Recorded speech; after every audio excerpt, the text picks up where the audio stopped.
Hi, this is Dave. I'm a volunteer here on Tuesday. I usually do traffic.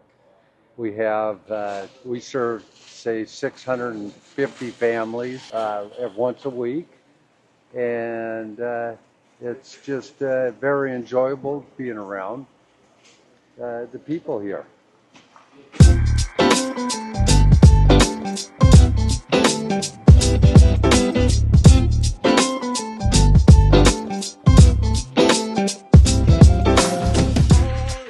Hi guys, nandito kami ngayon sa 35th Lincoln Yakima Food Bank. Volunteer kami para tulungan yung mga tao dito at kasama si Tita Gloria Diaz. We're excited.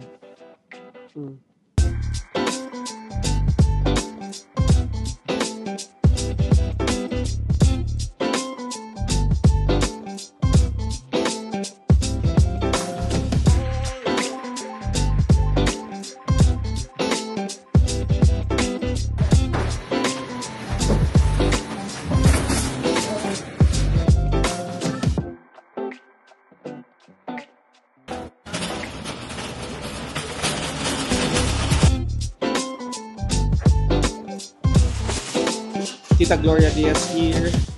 And isa sa mga titas dito, ang tito na tumulong sa mga nurses na bago lang, karating lang. And hi Tita Gloria.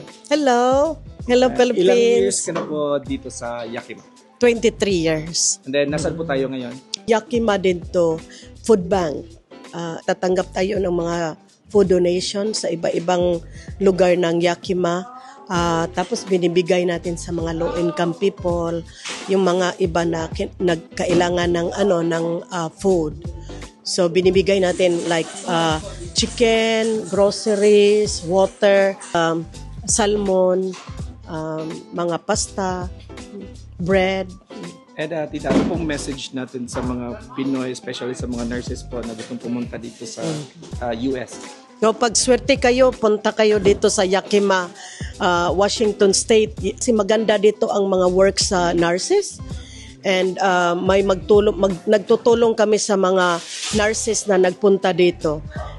Ano namin sila kung saan sila mag-apply ng mga papers nila, licensing office, bibili ng mga cars, apartment. So kami ang nagte-take care sa kanila. So, come.